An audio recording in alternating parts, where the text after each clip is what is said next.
Hello, today we're going to talk just a little bit about non-breaking spaces, what they're used for, and how they can be useful in improving the way your content appears both on the internet, in print, and in various different media formats.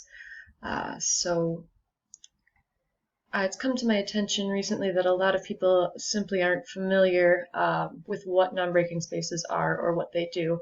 So this is just going to be a very basic introduction to that.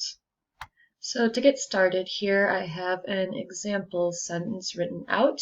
And as you can see, it's in basically a normal layout, basically not showing any of the formatting marks. So the first thing you're going to want to do to figure out how to deal with this, to see where the non-breaking spaces are, is go up to File in Word, and then go down to Options. And if you go to Display, then you can see there are several options for what you can show. And what we're interested in here is this second, section where you can select which formatting marks you want to see on the screen. So if you're only interested in some of them, then you can just select those ones. But for today, we're going to go ahead and select all of them. I generally keep all of them selected myself in my own work. It's obviously up to you, but I find it very helpful to know what's going on basically behind the scenes in the document. So if we just confirm that by clicking OK, you can see now that we have paragraph marks showing basically where there's basically a paragraph. And in the regular spaces, they're being rendered as dots between words. It does take a little bit of getting used to looking at them like that if you're not familiar with it, but over time, and actually a very short period of time, you'll get used to just seeing them as background information, and you wouldn't really, I barely even notice them anymore unless there's something unusual. It's also very useful if you want to say, make sure you don't have double spaces where you don't want them. So that's a useful tool. And if you go down here, you can see I've put in several non-breaking spaces here. Now this is not somewhere where I normally would put non-breaking spaces, but the reason that this tutorial came about in the first place was because we were working with a text in my writing circle, and we happened to notice there was a very similar phrase that they had chosen to use non-breaking spaces in for reasons unknown. So as you can see, there's several in there, so also improving your concentration. And then there's several down here joining Bjork or David Bowie, and then the app. So they just simply didn't want any of these things to separate. So if, for example, let's just see what happens if we add some spaces in here, and let's put in a hard return there. And as you can see then, when we get to the end of the line break, the individual words don't break. They're breaked basically as a group, and that also happened with the app because of the non-breaking space as well. So it's a very useful tool for if there's something that for whatever reason for your branding or something you simply want the words not to be having any sort of break between them, simply for visuals or for various other purposes. And so you're probably rather curious, since I mentioned I probably wouldn't use them up here anywhere where these appeared, perhaps maybe between David and Bowie, since it's arguably sort of his brand, and the app, if that's what's desired. But if we move down to here, we can see a few examples where they are generally fairly useful. As you can see here, very common use is to keep the number with the unit symbol. So you don't want those split up. So if we didn't have a non-breaking space there, for example, then you might run the risk of the 12 and the millimeters ending up on completely separate lines, it makes readability a little bit more difficult. Down here we have basically a common use too for the monetary unit, keeping that together with the actual number, and then and we also then have them here in basically an SI notation, or if you want to display your numbers in SI format. Then I'm not going to confuse you too much with thin spaces too, but that's a slightly separate character. So you can use either thin spaces there or also these regular non-breaking spaces, and that's very useful because you don't, again, want a random number breaking off, a random space line break breaking up your number line. And another very common use as well is in business names.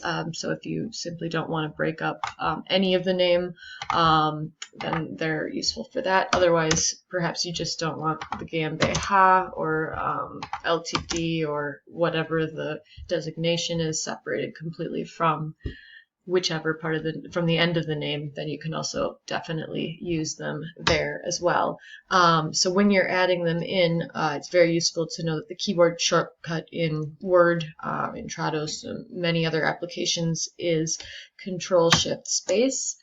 But you may be using certain other programs like Adobe InDesign use a different keyboard shortcuts, so you're probably going to want to look into that before switching programs.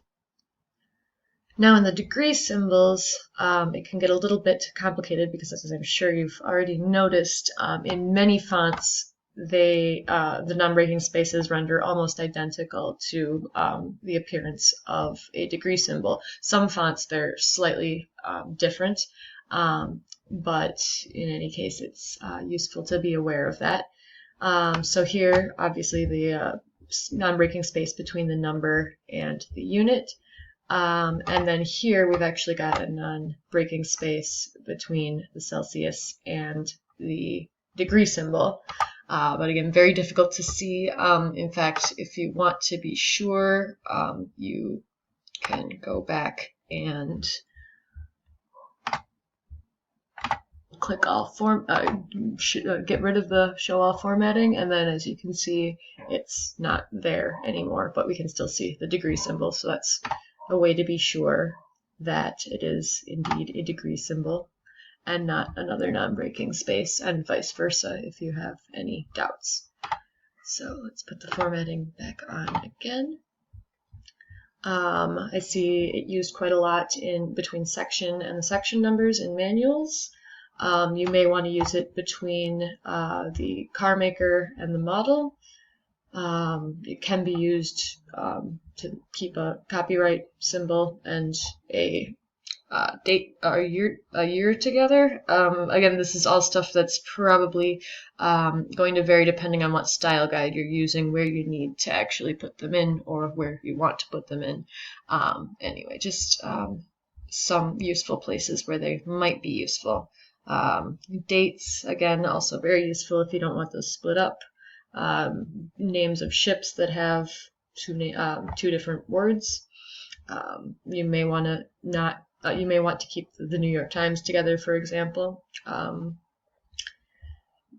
Hours in various different formats. Schools. Other brand names, Coke Zero, or possibly a double-named city, or a city with two words in the name. So, I mean, those are certainly not binding by any means. That's just some places where I could see them being useful. It's probably going to vary in the absence of a style guide based on how you want the layout to look as well. So there are quite a lot of things that you can do with them, and they can really improve how things look on your website or in print. Now, it's generally the editor's job to go through and do that, but it's good to be aware of it, how it works behind the scenes, or if you're the translator, it can never hurt to put it in a little bit preemptively, if you know that that's what the style guide calls for, and that saves the layout people, the editor, a little bit of work down the line. So it's a good way to add a little bit of extra value. Very simple to do. You get used to the key combinations quite quickly, and you'll get a good eye too for where they will be useful, where they're not needed, and certainly then you'll also get a lot of ways to figure out how to justify the choices that you're making when you're putting them in. So I guess that about summarizes everything, and I guess thanks for your attention. You can always feel free to visit us at www.bricknertranslations.com, where we plan to post a few more of these little neat tips and tricks kind of things in the future. Thank you, and yeah, till next time.